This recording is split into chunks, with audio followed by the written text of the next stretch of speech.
நாம் சற்று இதை பற்றி யோசித்தால், சுதந்திரம் வாங்கின காலத்திலிருந்து இன்றைக்கு வரைக்கும் காவேரி பிரச்சனையும், முல்லை பெரியாறு பிரச்சனையும், தமிழக மீனவர்கள் பிரச்சனையும் தொடர்ந்து பேசிக்கொண்டுதான் இருக்கிறோம். ஒழிய எதற்கும் இதுவரைக்கும் நிரந்தரமாக தீர்வு ஏற்பட்டதாக ஒரு வரலாறு இல்லை என்பதை, இது முக்கியமான சட்டமன்றம். இங்க வந்தவொன்னு எல்லாருக்கும் என்ன கொடுக்கறாங்க? தண்ணி தான் கொடுக்கறாங்க. அப்ப ஒவ்வொரு மனிதருக்கும் தண்ணி தான் முக்கியம்.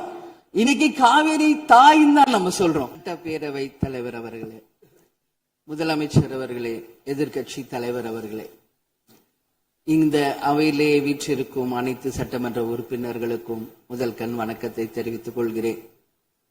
இன்றைக்கு சட்டப்பேரவையிலே பேசப்பட்ட இந்த தீர்மானம் ஒட்டுமொத்த தமிழக மக்களின் வாழ்வாதாரத்திற்கும் மிக முக்கியமான ஒரு தீர்மானம். எனவே இதை யாரும் மறுக்கப் போவதும் இல்லை, ஏற்காமல் விடப் போவதும் இல்லை. தமிழ்நாட்டிற்காகவும் தமிழக மக்களின் அத்தனை உரிமைக்காகவும் ஒட்டுமொத்த தமிழகமும் ஒன்றாக தான் இருக்க போகிறோம். அதற்காக போராட போகிறோம். ஆனால் நாம் சற்று இதை பற்றி யோசித்தால், சுதந்திரம் வாங்கின காலத்திலிருந்து இன்றைக்கு வரைக்கும் காவேரி பிரச்சனையும், முல்லை பெரியாறு பிரச்சனையும், தமிழக மீனவர்கள் பிரச்சனையும் தொடர்ந்து பேசிக்கொண்டுதான் இருக்கிறோம். ஒழிய எதற்கும் இதுவரைக்கும் நிரந்தரமாக தீர்வு ஏற்பட்டதாக ஒரு வரலாறு இல்லை என்பதை நிச்சயமாக இந்த நேரத்தில் நான் பதிய வைக்க விரும்புகிறேன். இதற்கு எந்த குறிப்புகளோ படிக்க வேண்டிய அவசியம் இல்லை. இது உணர்வு, நம் மனதிலே ஆழமாக இருக்கும் நம் உணர்வை பதிய வைக்க வேண்டிய இடம் இந்த சட்டமன்றம். இந்த சட்டமன்றமே தமிழக மக்களுக்கானது. தமிழக மக்களின் வரி பணத்தில் நடத்தப்படுவதுதான் இந்த சட்டமன்ற இந்த கூட்டங்கள் எல்லாம்.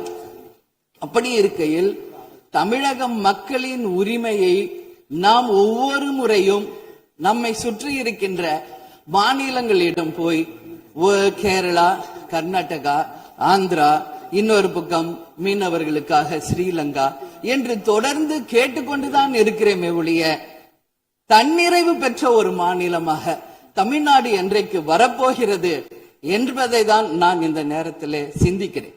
ஏன்னா நம்மை சுற்றி இருக்கின்ற நமது தலைவர்கள் எல்லாருமே இந்த பிரச்சனைக்காக, அம்மையார் புரட்சி தலைவர் ஜெயலலிதா அவர்கள் காவேரிக்காக உண்ணாவிரதம் இருந்தாங்க, முதலமைச்சராக இருந்தது.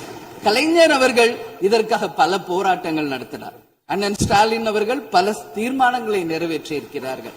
அது மட்டும் இல்லை, இதுவரைக்கும் முதல்வராக இருந்த அத்தனை பேருமே இதற்காக நாம பேசியிருக்கிறோம், போராடுகிறோம், சட்ட ரீதியாக நாம் அதற்கான தீர்வுகளை காண்கிறோம்.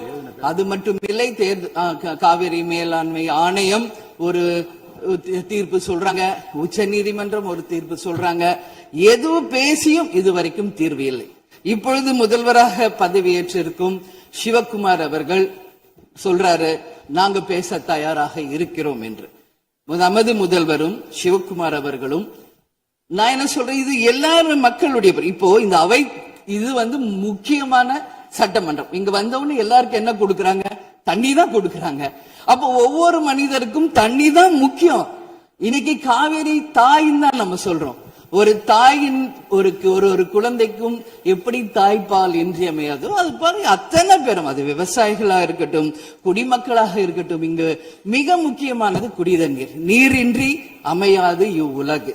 அதனால முதல்வர் அவர்களே, உங்களை நான் கேட்டுக்கிறது, எப்படி மின்மிகை மாநிலமாக தமிழகத்தை உருவாக்கணுமோ அது மாதிரி மின்மிகை நீர் மேலாண்மையை நாம் நிச்சயம் உருவாக்க வேண்டும் என்று கேட்டுக்கொள்கிறேன். மழை நமக்கு ஒரு கொடை, கடவுள் கொடுத்தது. அதற்கு இனி வர இருக்கும் மழை காலத்திற்கு முன் அதற்கான தீர்வுகளை நாம் ஏற்படுத்தி எங்கெல்லாம் தமிழ்நாட்டின் நதிகளை இணைக்க வேண்டும். சும்மா நம்ம போய் பக்கத்து ஸ்டேட்டுக்கிட்டே தண்ணி கொடுங்க, டேம் கட்டாதீங்க கேட்டுக்கிட்டே தான் இருக்கோம், எதுவுமே நடக்கல. அதனால சொல்றேன், தன்னிறைவு மிக்க மாநிலமாக நம் தமிழ்நாடு உருவாக வேண்டும் என்று மாண்புமிகு முதல்வர் அவர்களை நான் கேட்டுக்கிறேன். தமிழ்நாட்டில் இருக்கிற நதிகளை நாம் இணைப்போம், எல்லா இடத்துலையும் தூர்வாருவோம். வரப்போகும் மழைக்காலத்திற்குள்ள அந்த நீரை எப்படி சேமிக்க வேண்டும் என்பதை நாம முடிவு செய்யணும். வீணாக கடல்ல போய் நீர் கலக்கிறத தடுத்தாலே தமிழ்நாடு மின்மிகை நீர் மேலாண்மை நிச்சயம் வரும் என்பதை தெரிவிச்சுக்கிறேன். இதுல யாருக்கும் எந்த மாற்று கருத்தும் இருக்காது. தமிழ்நாடின் உரிமை என்றைக்கும் நாம் விட்டுத்தர முடியாது. முன்னொரு காலம் புரட்சி கலைஞர் கேப்டன் எதிர்கட்சி தலைவராக இருந்தபோது தமிழகத்தின் பிரச்சனைக்காக அனைத்து கட்சியும் ஒன்று திரட்டி டெல்லிக்கு சென்று பிரதமரை சந்தித்து தமிழக மக்கள் சார்பாக கோரிக்கை வைத்தார். அதுபோல் தேவைப்பட்டால் அனைத்து கட்சியையும் நீங்கள் ஒன்றாக அழைத்து சென்று தமிழக மக்களின் உரிமையை நிலையாக உறுதியாக நீங்கள் நிலைநாட்ட வேண்டும் என்பதை நான் கேட்டுக்கொள்கிறேன். எனவே தேசிய முற்போக்கு திராவிட கழகம் என்றைக்கும் தமிழ்நாட்டின் உரிமைக்காகவும் தமிழக மக்களின் உரிமைக்காகவும் உறுதியாக மேகதாதுவில் அணை கட்டக்கூடாது என்பதிலும் எந்த மாற்று கருத்தும் இல்லை. தீர்மானத்தை வரவேற்கிறேன் என்று கூறி அமர்கிறேன். நன்றி, வணக்கம்.